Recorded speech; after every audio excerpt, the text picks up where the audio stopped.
ada mungkin 30 media atau apa di depan, terus minta wawancara. Aku bilang belum dulu, aku pikir cepat ya. Aku datang jadi dari bersama penegak hukum ya, PH maksudnya kuasa hukum, jam 10 pagi, selesainya itu jam 12 malam. Gini, awal dipanggil aku kan nggak datang, terus habis itu aku datang yang kedua, aku nggak nyangka jadi tersangka terus langsung naik kasusnya. Itu sebenarnya ini kaget banget sih, aku kayak nggak dikasih kesempatan tiba-tiba langsung tersangka, jadi termasuk alot di dalam. Awalnya seperti apa sih Kak hingga akhirnya dipanggil pihak Polda? Jadi awal kasus itu kan yang waktu viral makan sesuatu yang diharapkan itu netizen rame gitu, dan setelah 1 bulan kemudian tuh aku nggak tahu kalau aku mendapatkan panggilan polisi gitu. Aku pikir orang yang mau lapor ini nggak bener-bener sampai kasusnya jalan banget gitu loh, atau dia lagi sebel ormasnya atau gimana, pikirku tuh nggak panjang lah intinya. Nah setelah kemudian habis lebaran itu aku dapat panggilan di tanggal 18. Tanggal 18 itu, setelah itu aku kan dekat lebaran ya, pikir tuh aduh ini sulit nih, apalagi kondisi kesehatanku memang nggak bagus, aku nggak datang tuh. Terus ada salah satu media dari daerah sana yang kayak agak sedikit memaksa, lu nggak datang gitu kan. Aku bilang aku sakit, kalau memang nggak sabar pelapor ya udah bayarin tiket. Pinternya si pelapor ini, kemudian omongan aku tuh langsung dikasih penyidik, marah lah penyidik, kira kayak aku meremehkan hukum, makanya langsung naik tersangka saat itu. Nah akhirnya dia ngasih kesempatan untuk datang yang kedua. Itu sempat komunikasi Kak dengan pelapornya ini? Sempat sih, tapi kayaknya alot susah sih, karena dia katanya nggak mau ada perdamaian seperti itu. Mungkin perasaan Indonesia ada rasa takut atau gimana bikin tersangka ini?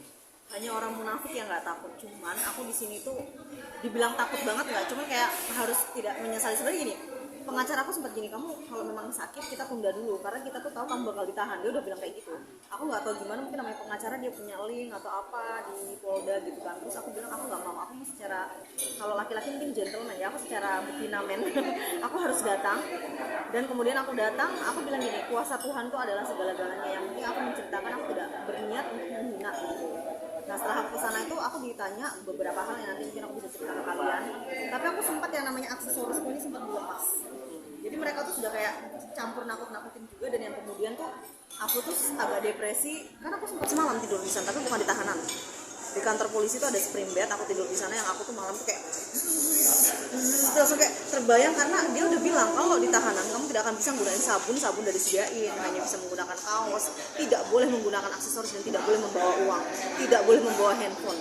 Segitu takutnya tuh di imajinasiku tuh, jadi langsung kambuh lah. Dari situ aku dilarikan ke UGD kayak gitu. Padahal mereka belum nahan aku, cuma ngasih clue.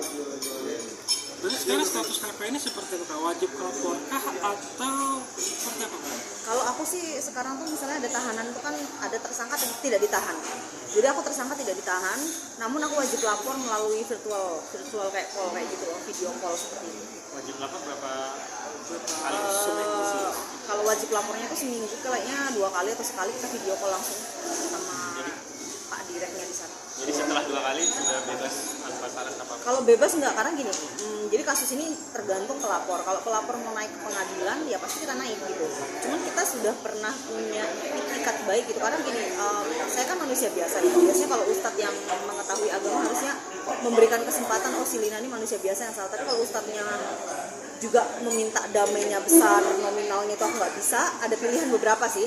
Atau misalnya tetap lanjut, saya akan lanjut tapi saya sudah pernah meminta maaf. Jadi kemarin kepolisian bilang gini, Lina Mukherjee sudah minta maaf, kooperatif sekali anaknya, sopan gitu, tidak berniat dan tidak mengulangi.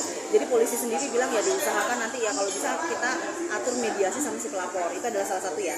Tapi kalau masih sama pihak kepolisian diatur mediasi ternyata mereka tetap tidak mau, ya saya mengikuti proses sampai ke pengadilan yang nggak tahu kapan ya, karena berkasnya kan harus lengkap. Tapi kan agak sedikit flashback ke belakang ketika mencicipi makan makanan itu, apa sih Kak yang dipikirin Kakak ketika spontanitas atau seperti apa? Iya, jadi gini, saat BAP itu sama pertanyaannya seperti penyidik bilang apakah kamu sengaja apa. Saya cerita, saya itu suka upload hal-hal yang tidak lazim, mungkin orang udah kenal ya dengan tingkah laku saya juga. Maksudnya itu gini loh, saya ngupload, saya nggak ngedit dulu. Harusnya kan, kenapa penyidik ini sampai naikkan tersangka? Salah satunya dipikirnya saya tuh ngedit dulu. jadi mengambil kesempatan untuk mungkin mendapatkan popularitas dan endorsement. Dan saya cerita selama ini bahwa video saya ini tidak pernah diedit, saya ngupload asal. Nah di situ dia penyidik baru tahu anak ini nih ngasal dan tidak tahu gitu. Jadi kalau misalnya kita sengaja diedit, sengaja cari viral, sengaja cari tenar, wah itu langsung jadi tersangka. Tapi pas dilihat memang saya nggak pernah diedit. Jadi saya ngupload apa aja 2-3 video tanpa dilihat lagi apakah itu bagus atau enggak. Dari situ dia pikir dia tidak bermaksud. Nah di situ ada nilai plus. Yang penyidik senangnya itu maksudnya selain jujur anaknya tidak berniat untuk menyakiti orang lain. Tapi kan saat kakak yang mencoba, kan kita tahu sendiri bego itu kan haram lah buat bagi kita. Itu dipikirnya emang yaudah scan aja lah, gue cobain lah. Jadi buat, gini, buat fans atau gimana? sebenarnya aku tuh udah makan sih sebelumnya, tapi yang kulitnya nggak pernah ini kan kriuk ya. Nah terus waktu itu ada di depan gitu aku cobalah makan. Nah mungkin refleks baca basmalah Allah karena kebiasaan juga, dan memang mungkin ini kebodohan saya lah sekali lagi. Harusnya jangan kayak gitu karena memang kita selalu bisa bilang oh tidak mau, tapi orang lain kan nggak tahu, apalagi itu kan mungkin sakral banget gitu loh. Jadi saya tuh juga mengakui salah, tapi sebenarnya sudah mengakui salah gitu kan saya udah bolak-balik minta maaf 5 kali, tapi kan kembali lagi sakit hatinya orang kita nggak tahu. Mungkin membuat para netizen dan yang lain itu dengan mulai cap basmalah itulah yang membuat hujat pada marah mereka itu. Ya benar-benar. Dari situlah kak. Tapi ada konten kreator lain juga sama loh menggunakan kayak gitu, tapi ya nasibnya naas gitu. Dan saya mengakui saya salah sekali gitu kan, sebagai konten kreator itu dengan follower yang jutaan ya. Itu harus mendidik yang baik, berbuat yang baik, berkata apalagi soal agama itu sensitif, ini pelajaran dan saya kapok. Karena saya 1 hari udah ngerasa saya kayak ditahan. Karena semuanya udah saya lepas gitu, jadi kayak begini kapok, nggak mau lagi karena takut banget urusan sama polisi ini terakhir kali. Terus terang depresi berat sampai sekarang lambungku suka kayak sakit gitu loh. Tapi setelah terlepas dari kita makan haram atau nggak haram, emang setiap makan kita emang harus belajar bismillah ya. Iya sebenarnya benar kata rekan media kalau menggunakan bismillah itu sebuah kebiasaan.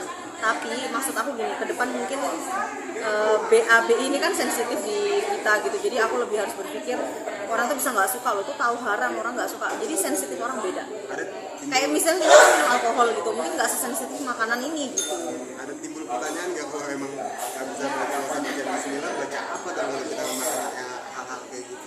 Sebenarnya pro kontra loh, yang bela saya juga banyak banget. Itu adalah salah satu masukan untuk kepolisian juga. Maksudnya si Lina ini kan salah, tapi kenapa hukumannya lebih dari korupsi juga? Dan maksudnya dia muslim, dia bisa aja keceplosan. Nah itulah yang membuat sampai detik ini saya bisa, penyidik itu kasih kesempatan aku tuh kayak tahanan luar lah bahasanya. Karena dari pernyataan-pernyataan ini banyak netizen juga yang mungkin kan orang kan kritis, netizen ya sekarang itu orang bisa mengkritik apa segala macam.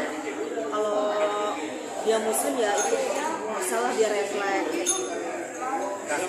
Dampak apa sih kak ketika mulai dilantik dengan ini dampaknya seperti apa dengan hujatan netizen? Kayaknya saya buka semua YouTube atau semua platform sosial media, sini wajahku sendiri deh, dan itu semua pada komen mampus lah apalah gitu kan.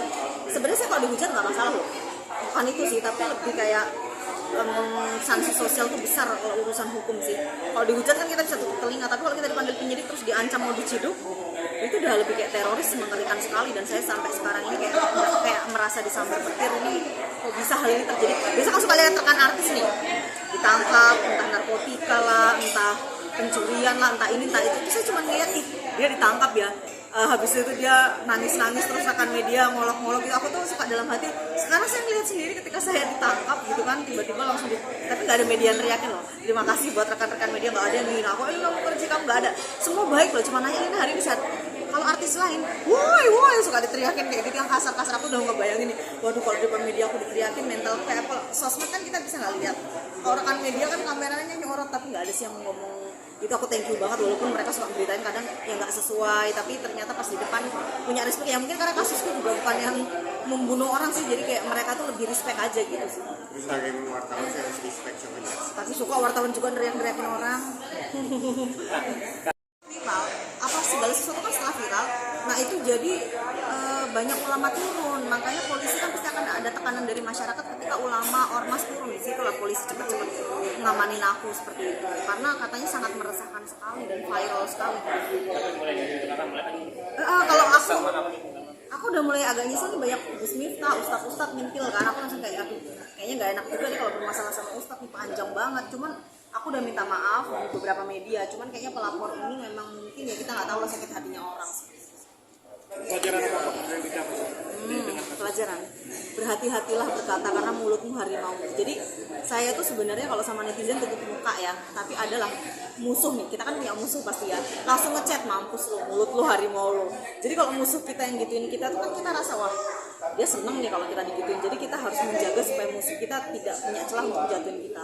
Ini kan salah satu kejadian ini menjatuhkan diri sendiri dengan tidak sengaja, karena kedepannya apapun yang terjadi jangan sampai musuh bisa menertawakan kita saja.